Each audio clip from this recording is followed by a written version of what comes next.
Well, how's it going, bro? Hey, I, Can you hear yourself? Can you hear me? yes, I can hear myself, but this thing is trying to kill me. It's just trying to kill me, Yeah. but I can't hear myself. How you doing? It's trying to kill you. It's trying to kill me. I'm having this very powerful feedback coming straight to my ears. Yeah, so for now I'll be like this. I see what you guys trying to do. You're trying to kill me out here, but I'm doing good, man. How you doing? We're trying to How distance things? set you, Yeah. I think that we're going to be talking two things here: tech and sound in the Yeah, ears. check it out. Both of those things, man. You just need to deal with them. Yeah, no worries. Okay, great. Mm. All right, so I think let me just do away with them. In the meantime, they just don't want. They don't want to be closer to my ears. But for now, I think that'll be all right. Bear with us as we resolve our quick technical glitches with the mic, but either way, we're good to go. So anyway, as I was saying, Sounds today good. we are discussing the media bill, the cyber security bill. I keep calling it the media bill, cyber security and data protection bill. And why we want to discuss it is there seems to be a movement or some issues with the bill and some of the provisions in the bill and what it might and might not mean for journalists and content creators in Zimbabwe. So that will be our focus today. Maybe before we start, Tonio, what you can do is maybe introduce what Zimbabwe Online Content Creators is as a group and the role you play in that collective. All right, great. Thanks a lot, Judge. So Zimbabwe Online Content Creators, ZOCC, as we are affectionately known, is an association of self-regulating professional online content creators here in Zimbabwe.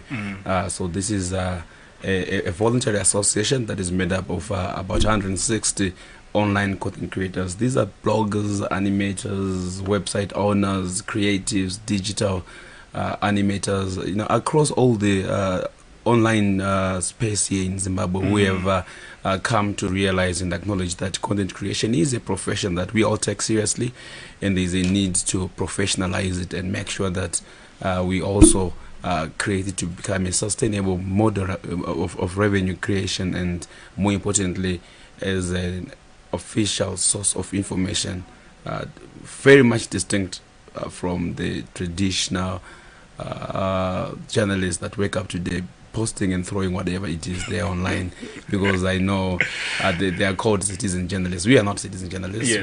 We are professional online content creators who are proud of their work and very much responsible of what we do each and every single day online. So I think that's what ZOCC is basically all about. Identifying people of the same belief and ethos, so that we professionalize our craft on the digital sphere in Zimbabwe. Yeah, and I think it's a good departure point to then analyze from the perspective of the collective, you as an individual, like you're saying, a professional within the content creation space with your own organization that does content creation, but then also as part of the ZOCC collective. So I'd like to understand how you've seen the landscape in Zimbabwe in terms of opportunities for digital content creators, and how that's been working as a digital content creator in that space. Well, honestly, the opportunities have been very much huge, and to a large extent very much underutilized. We have been calling out on all various players to really come through and take a piece of this very big cake, because so much can be done and must be done on the digital space as far as the opportunities can be found. We are honestly not creating much content to gain much revenue and create sustainable various enterprises in Zimbabwe. But we have seen a bit of a boom, a good increase, and people are seriously now taking their content. It used to be a place where people would, no offense, just wake up and try to be the next Mighty T, and you share those jokes and whatever it is, and then you go out there, and up until people said, "Hey, I should be I should be generating revenue out of this." Someone in Nigeria is making millions out of this. Yeah. Someone in New York right now is actually creating a revenue and a sustainable business structure out of this. How best do we start copying such a system here as Zimbabwe, so that we start leveraging on the digital space that is there, and then we all start to monetize and create sustainable structures for our various enterprises. So people are now finally flipping the script and saying, well, here I am, I need to monetize. How best do I monetize? I just want to be that person who's so popular and noisy and is not making any traction over that content.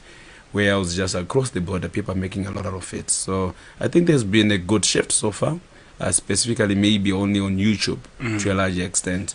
But still, people are still struggling with other various platforms, specifically under the social network. People are not really doing the best or much of it. But I can say that a lot has been happening specifically, especially from the YouTube side. People are now finally seeing the light, and they are monetizing and creating serious revenue streams out of it. So we are starting off on a good note. And like you're saying, there's growth and development in the space. And I think also, like you were saying, since the onset of the COVID pandemic, subsequent lockdowns, there's been an increased focus on digital platforms. Definitely. Increase in digital content. Yeah. I've actually noticed the number of online news sites, for example, in Zimbabwe has blown up since COVID hit.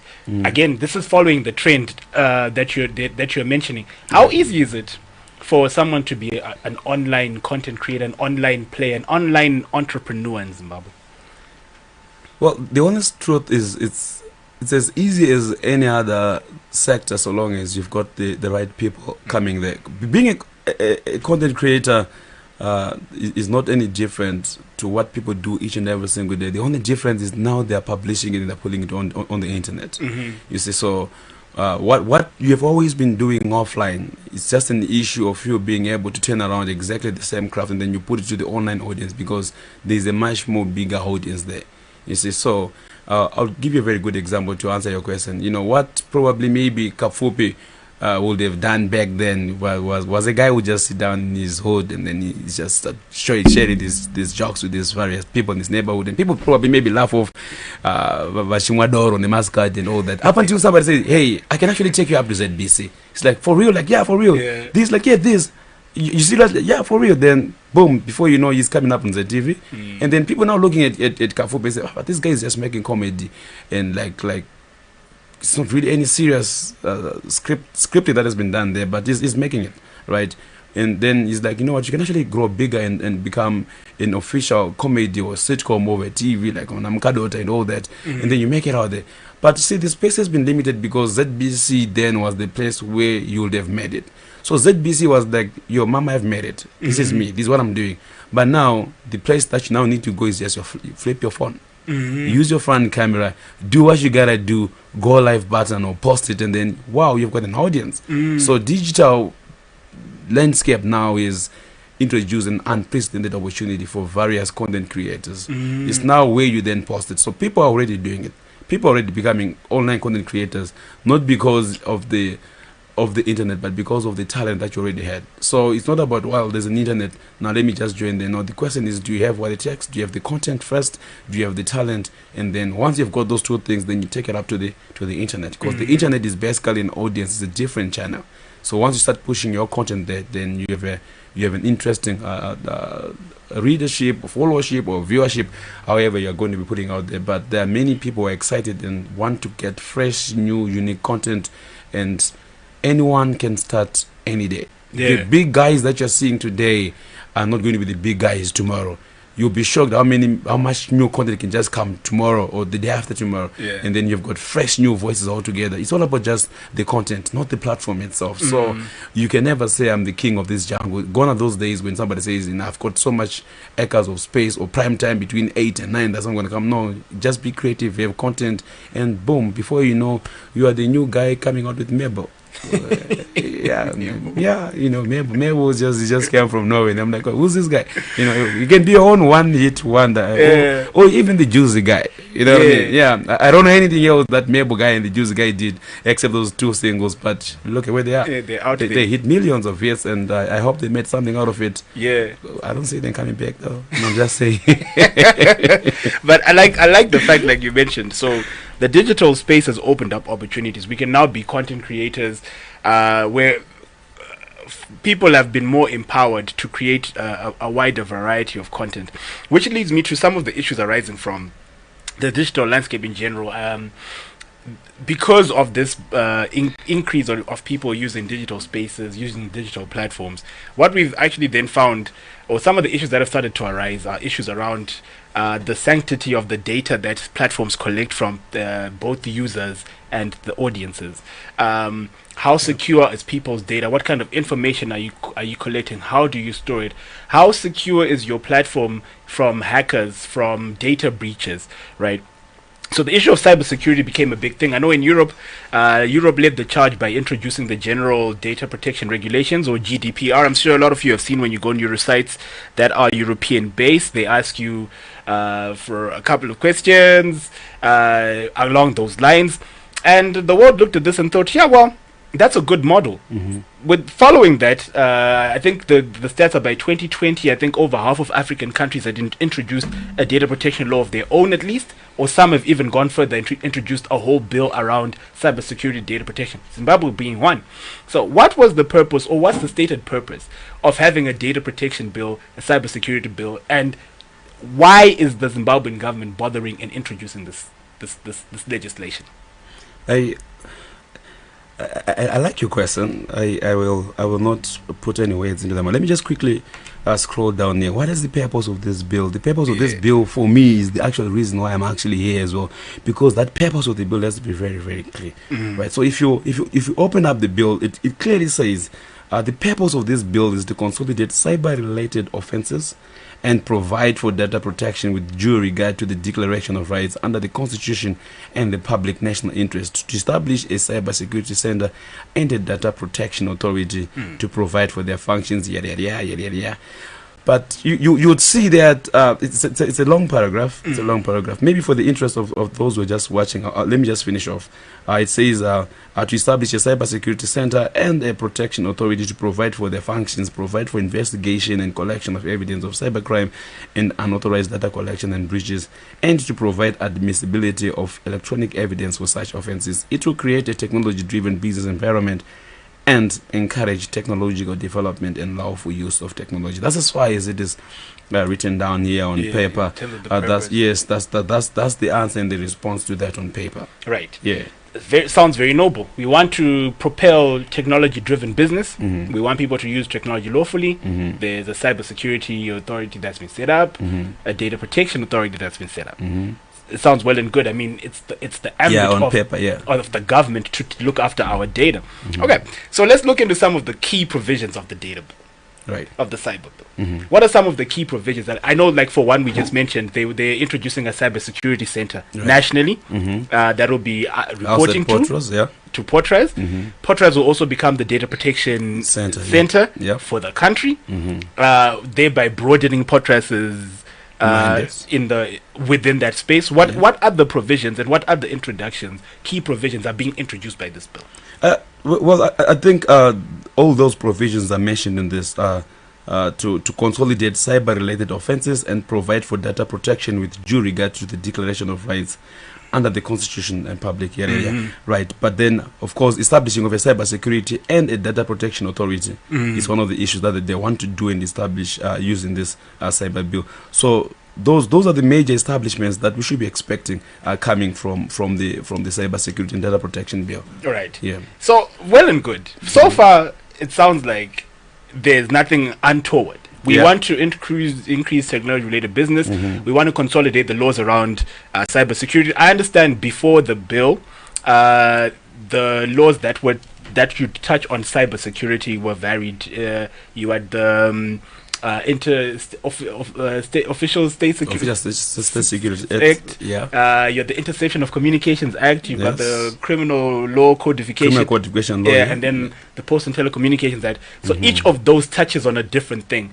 And then this bill is supposed to bring it all together. Again, it all sounds pretty good. So what are the issues that are arising from this bill being promulgated? Right. The major issue that we are standing against this bill, or if not the major issues, number one, the biggest issue is this bill is in violation of what we call our digital rights. Right.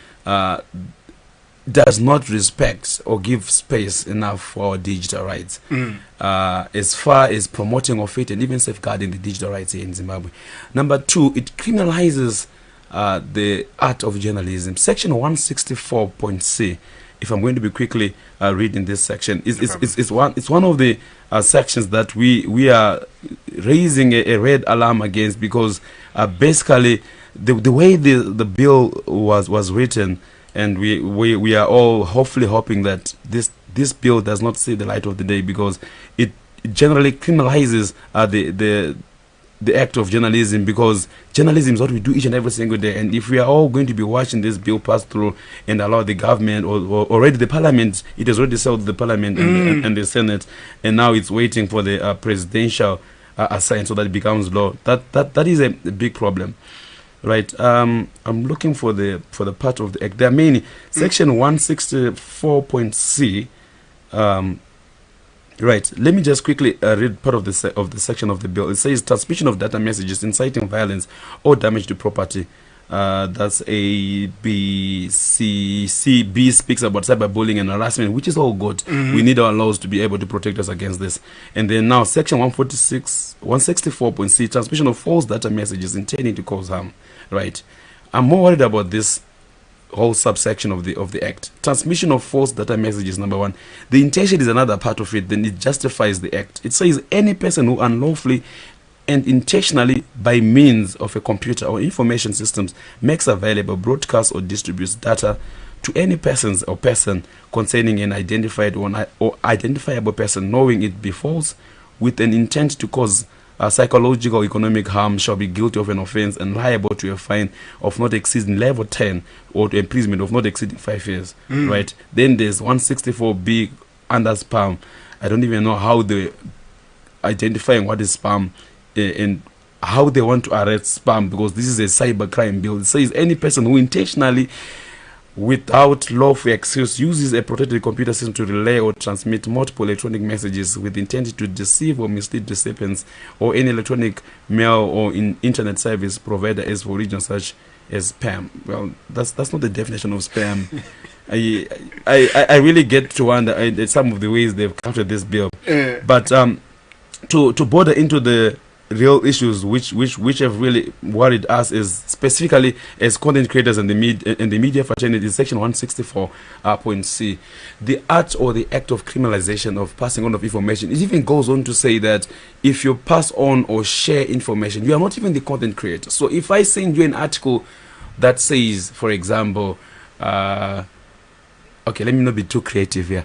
If I say XYZ was caught pens down, and a certain court of law proves that the story was false, right? The person or the author or the publisher of that story is guilty of an offense, level 10 offense, or imprisonment of 5 years, right? Number one. Number two, including the people who have shared or who are sharing the same story.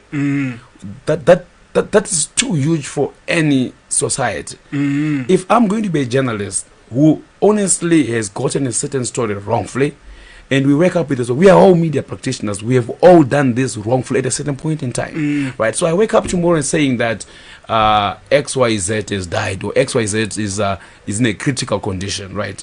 That's not a very good story. We are not saying journalists should get away with lies, or they should be allowed to get away with murder. No.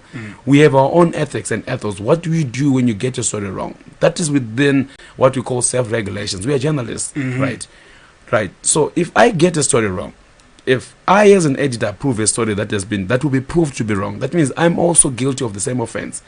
Imagine how many journalists, how many editors are going to be finding themselves behind bars only because we've allowed such a law to go, right? Let me give you a very classical case. Hope Washington was one of the guys who tweeted a story that did rounds. Remember that story where the ZRP police officers were alleged to have beaten a lady with a baby or strung up on her back. Yes, and everyone was sharing the story that the baby died, right?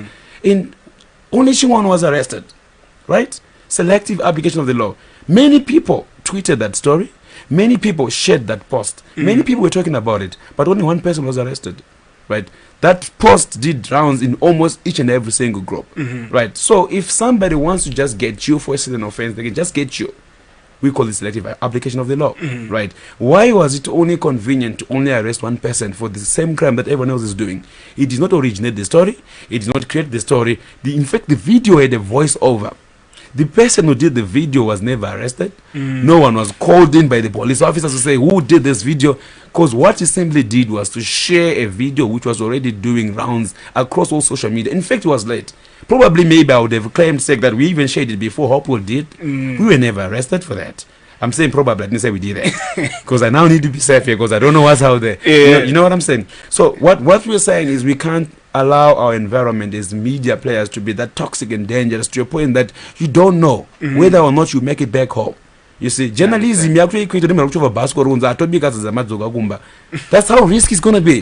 Because each and every single day, definitely, we are going to lie. We are going to be lied to. We are going to misinform, not deliberately. Every journalist who's worth his salt would make sure that each and every single day we publish and we post information that is credible, that is authentic, right? But we are going to make those mistakes. When we make a mistake, we have a right to reply. It's within our authority as journalists and as editors to say, hey guys, sincere apologies. Yesterday we gave you this story. As a matter of fact, it was not Mr. Moyo, it was Mr. Nyoni. We apologize. Correction. That's what we do. We don't want police officers knocking on our doors and saying, it was Mr. Nyoni, you say it was Mr. Moyo 5 years ago. Who does that? You know what I mean? You see, that is criminalization of our craft. So imagine once the police officers know that you have lied and there's a law that says if you publish false information, you are very much a candidate of 5 years imprisonment. What are we setting ourselves up for? It can't be allowed. We can't allow that to happen. And once we allow that, that's a dangerous precedence. And the last person here, hopefully sanity is going to prevail within the president to say, you know what, we can't allow this. If that has to happen, this same bill has to be called back to Senate or to Parliament for a recommittal, where we're going to be looking back into some of these clauses, because these clauses, they do not speak to a modern day society. We cannot be allowing such to happen. There are many beautiful clauses within the cyber bill and cyber security. I don't want to call it a cyber security bill, if you ask me. I think it's a cyber crime, because that piece of paper, no offense, was written by people who were just looking into how best do we arrest people. How to criminalize how do we criminalize certain acts on the internet, right? I no offense, but whoever sat down and did that bill, or whoever was consulted during that bill, because we are also consulted, we made strong suggestions and submissions. And that was my next question. I know they had opened, because the first draft of the bill, that was open to public contributions, was released in 2019. Right. And they had been, I know, Media Institute of Zimbabwe, Media Institute of Southern Africa, a lot of media organizations, including, like you said, you guys had some input. What was the feedback? Because I'm sure that clause, the clause was already in there. What was the feedback around that clause? How to sanitize it, how to make the bill better? Exactly. So here's the thing. The Minister of ICT, Post and Courier Services, Honorable Jennifer Muswere, was also written by Parliament, including the ICT parliamentary portfolio, to review and relook into these issues. About 6 clauses were identified within the cybersecurity bill. Some of them you managed to rephrase them. Because it also goes back to the responsible ministers, the Minister of ICT, but some of them, they just came back as they were. It was clear that there are things that is never going to be changing, and some of those changes, some of those issues were issues around the establishment of Potras as the cybersecurity center, and we also saw that the clause like 164C also came back, criminalizing passing on of information in this modern day and age. So that's a very sad day. I tweeted recently that it's a sad day for journalists, it's a sad day for all progressive people, and this clause cannot be allowed to go on. You see, the problem and the danger of political animals and politicians is when they make some of these laws, they think that they're also living in a vacuum, forgetting that they are also subject to the same laws. You see, so you make a law today that you think that you are criminalizing an act of subject X, forgetting that should tables turn around, even yourself as well, you are also not immune to the same law. Because passing on of information, it doesn't say journalist, it says passing on of information. So passing on of information can be done by anybody else. But it can be done by the general public. So I'm asking, the day that the minister reads a wrong speech that incriminates him or that says something bad against somebody else because information has been wrong. We have seen these things happen. Even the president once read a whole wrong speech. Yes, that's true. See what I'm saying? So is he going to be also accountable to say, I've passed on wrong information, I am liable to 5 years imprisonment? You can't allow that to happen. When people make a mistake, people correct a mistake. We have doctors making huge mistakes. We have heard of these stories whereby a doctor makes a serious mistake in the surgery. And lives are going. We don't even have activists and people coming out to say, let's have a law that says that once a doctor makes a mistake during a surgery, he goes to 20 years in jail, in prison. We are not seeing such activism against such, right? We have seen a lot of people complaining on social media, and fortunately for me, and Roy Angus card, no offense, but you know what I'm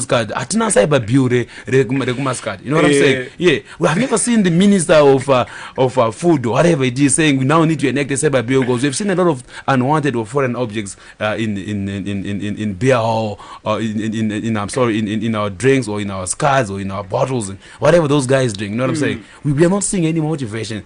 But 2-3 days times people say something on the internet, we're seeing a whole government and a whole cabinet and MPs that we also chose to represent ourselves, motivating themselves towards the cybersecurity bill. It's very much regrettable. It's backward and it needs to be stopped. It must be stopped, and it should not find any place in a modern day society. We are all up in arms against such a bill, specifically section 164(1)(c), which criminalizes the art and the act of journalism. That can't go on. And the cybersecurity bill on its own, it's not a cybersecurity bill because it doesn't speak to digital rights at all. It only speaks to how best do they criminalize the art and the act of journalism. That can't be allowed. I want to touch on some of the issues. I know the Media Institute of Southern Africa, the Zimbabwe chapter, wrote a letter to the president because it turned out the bill had passed through Parliament, both houses of Parliament. True. It would only recommitted because of typos or errors, specific errors, but pretty much the bill is passed. One of the recommendations that Mr. was making in the letter was separating the bill into three. One specifically for cybersecurity, the other specifically for data protection, and the others focusing on personal privacy of information. Right. Do you think the bill is too compact? There's too many issues that it's trying to touch, and in the end it's not going to do a good job with any. Exactly. And is that a necessity for the bill to look at each critical focus area as an individual thing? Yeah, definitely.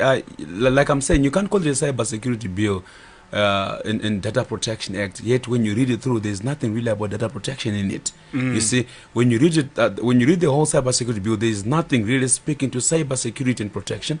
Show me a page that says how is Zimbabwe going to be running a cybersecurity act, or how are we going to be having our policies as far as cybersecurity is concerned. It doesn't even speak about territorial integrity as far as our safety is concerned, external, internal, cyber warfare.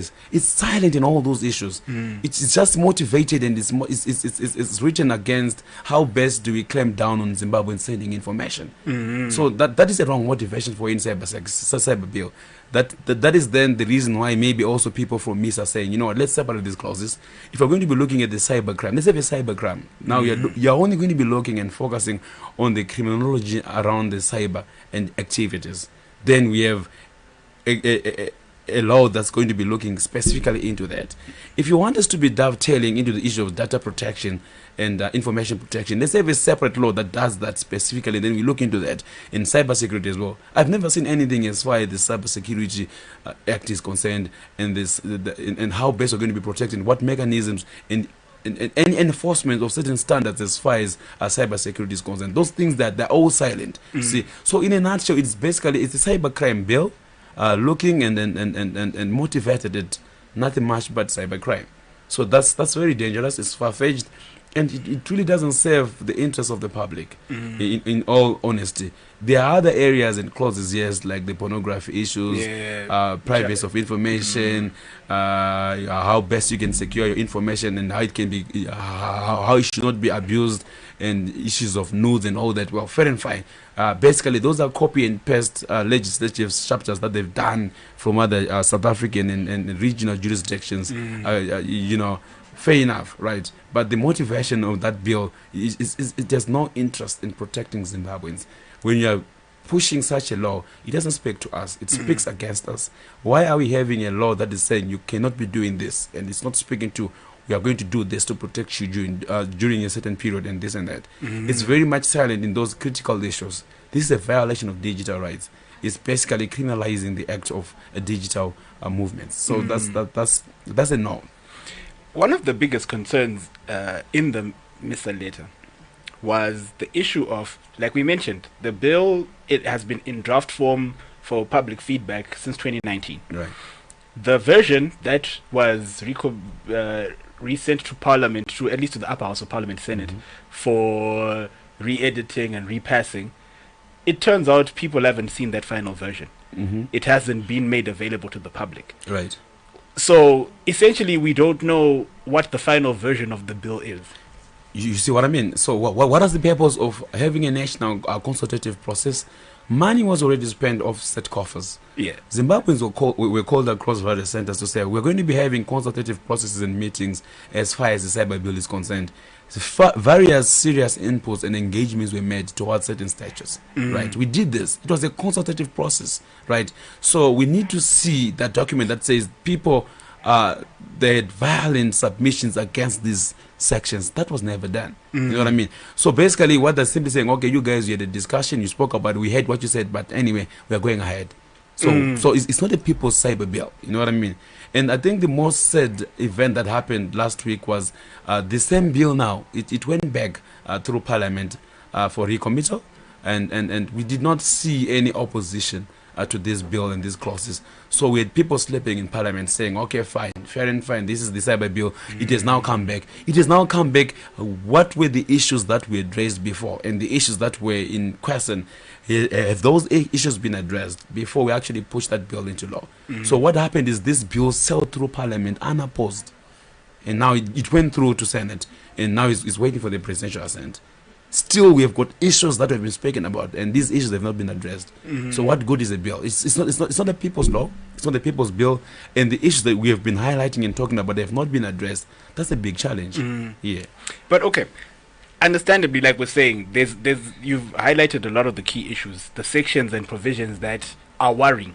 The fact that maybe the process, even though initially it was consultative, at the end of it, it seems we're not sure how the weight those consultations were given, or how much of those results of the consultations were actually taken on board. Right. But like you mentioned, the bill has gone through Parliament and it's now waiting for presidential assent. Correct. What then can be done at this stage of the bill's progress into becoming law, with all these concerns? What can be done for these concerns to be heard, or for the bill to at the stage that it is, for those at least to give a greater chance of those concerns to be heard and to be taken into account? It's a very good question. The honest truth is, what can be done is nothing short of a miracle. Only a miracle can be done. A miracle is when by the president says, you know what, I am not going to be signing this bill into law. That is a miracle. So we are all hoping for a miracle. We are lobbying for a miracle. We are having pressure towards a miracle. Misa is also writing to the president only for a miracle. Why? Because we have failed to convince a whole parliament and a whole senate to look into such a law. And they've allowed it to pass through. Now it's going to the last signature that says, you know what, once I sign this and I send it, it becomes a law. Our last hope actually is now with the president to say, hopefully he does not sign this bill into a law, because it is in violation of serious human and digital rights here in Zimbabwe. That's all we can do. Lobbying, writing him, and probably maybe trying to get attention of the president, because that's where it is right now. Right. Otherwise, he has to force another recommittal back to Senate or back to Parliament again. That's all we can hope for. Otherwise, for right now, at this moment in stage, we cannot really do much except wait for the president, hopefully hoping that a miracle will happen.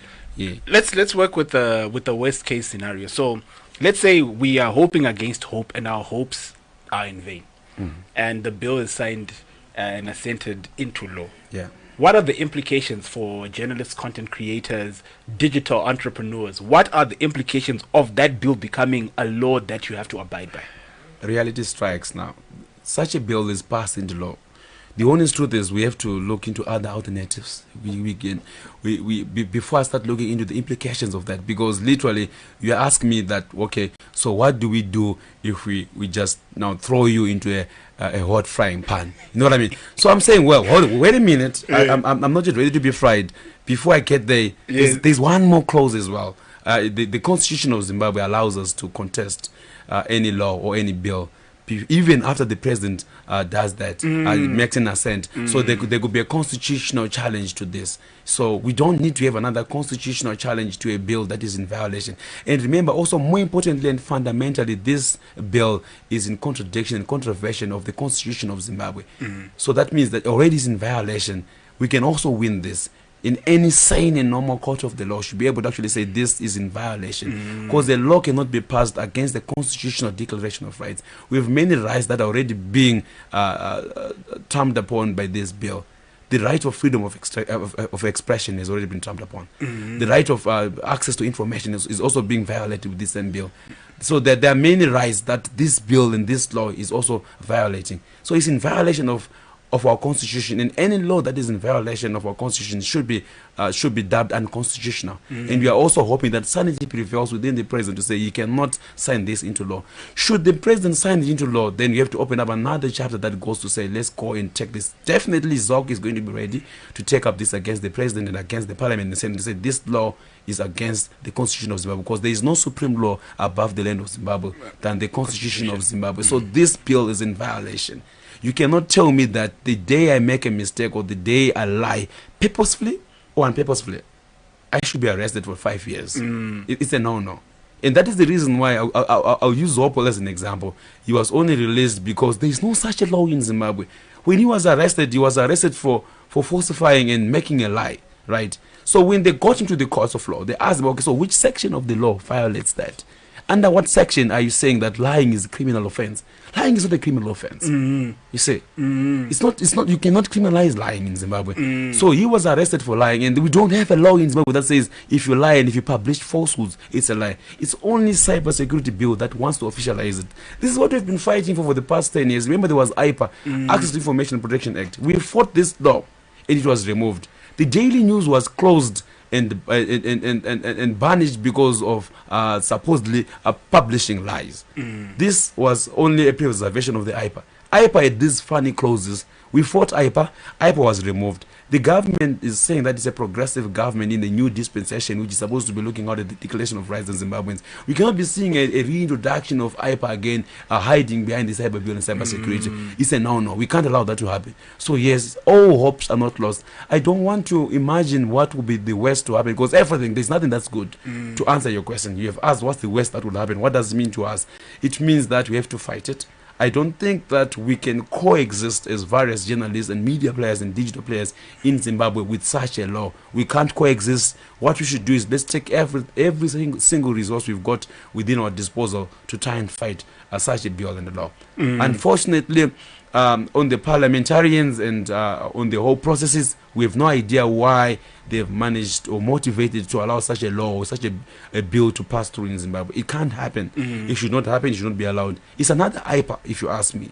This has got nothing to do with digital security, cyber security, digital rights, and protection of information. It's a reintroduction of IPA, and every Zimbabwean should actually stand up and fight against this, because we have all forwarded information. We have all wrongfully cited somebody. We have all once forwarded messages that we have proved to be wrong. A very good example is the Memory Machaya issue, which was then only proved by the police that it was not Memory Machaya who had died. It was, I can't remember the name. Do you know that? Yeah, it was the sister. Do you know that by fact and by mere act of you have sent that message, you are liable to criminal prosecution? What kind of an action is that? You're telling me that I should be arrested. The Memory Machaya parents can actually come to me and say it was not Memory Machaya, it was Fatai Machaya. You have violated memory rights, and by that act, it's section 164.c. You are liable to a criminal offense 5 years. What kind of a nation are we? You know what I'm saying? It's unheard of. It can't happen. It should never happen. Yeah.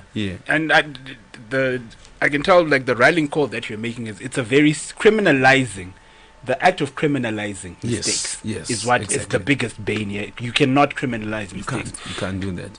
Do you see this following a regional, maybe global trend? There's an article here I was reading on TechPoint Africa that was analyzing the bill, and one of the author makes mention of the fact that countries like Ethiopia, Nigeria, even our neighbors South Africa, Benin, and some other African countries are on a growing list of nations with instances of censorship, who are passing or utilizing certain digital laws or introducing digital laws that they then use to censure, be it opponents of the government, non-desirables according to them, or punishing people that they might not be getting along with.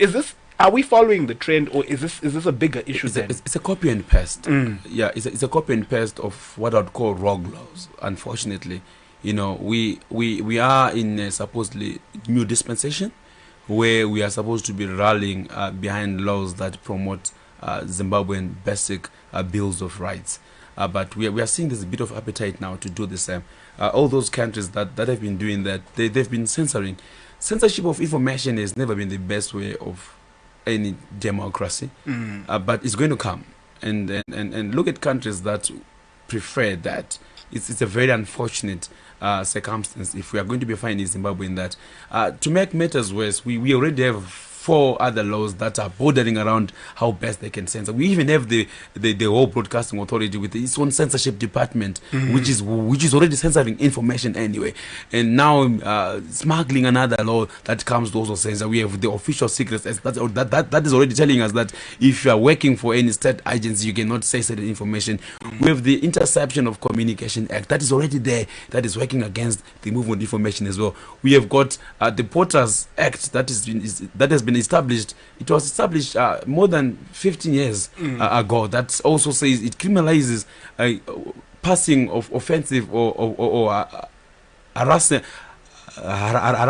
and threats via the internet. We have like laws already around such issues, but of course they've never seen that day in court because some of these acts they're in contradiction or they're in violation of our constitution, where we have seen many Zimbabweans winning against such acts. You see, so now we don't need another attempt. You know what I'm saying? Why are we smuggling another bad law again into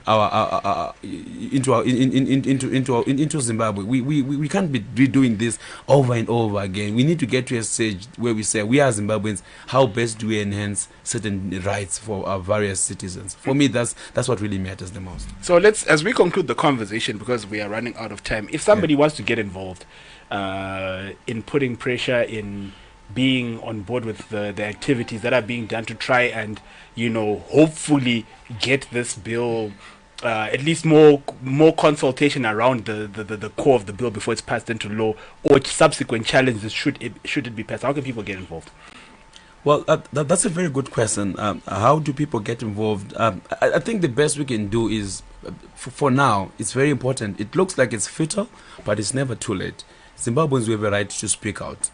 When you do when you do speak out, it's a special lobbying process. So you lobby at various levels. So if you're going to be lobbying at that level as various communities, it's a strong message that we're also sending to various stakeholders. Unfortunately, we can't do much because the actual processes have already passed. And we're at a stage where the president has to find himself free. The day he's going to be signing certain bills into law, he's going to be signing that one. Hopefully, maybe if we start lobbying and we start taking it to our social media, start taking it to our various places, various accounts, including even various, we have got legislators who have already let us down, our various members of parliament. That's their job. The only reason why we select members of parliament is because they should be there, out there, looking out for us to say such laws cannot be done and cannot be made and should not be allowed, because that's their major role. They're members of parliament to legislate laws for us. Lobbying right now is the best that we can do. And more importantly as well, let's pray and hopefully hope that a miracle will happen and we don't see this happening through. Should it come to a day that it passes through, we have to go to another outcome. We have to challenge this. We are seeing another constitutional challenge coming through where Zimbabweans will have to stand up and say we cannot allow this to happen, because ultimately laws are made by the people. We own the laws. We are the lawmakers. We have just abdicated that responsibility to various members of parliament so that they just take it up. But they failed in their role. They failed in their duty to protect us. And hopefully hoping that this doesn't come through. If it comes through, we have to just then lobby and look into other legal warfares where we take it up, maybe in the constitutional challenge to say this cannot be allowed to happen in Zimbabwe. Unfortunately, we don't have many options as far as getting any. Yeah, we don't. We really don't. Hey, it's crazy. Hey, we've run out of time, unfortunately, but we've really unpacked and tried to unpack the issue for you. There's some issues with the bill. Again, we're not sure what the final version looks like, but in the interest of, if you're a digital creator, a content creator, a journalist who uses the online platform, and if you're a member of the public, it should concern you. Look it up.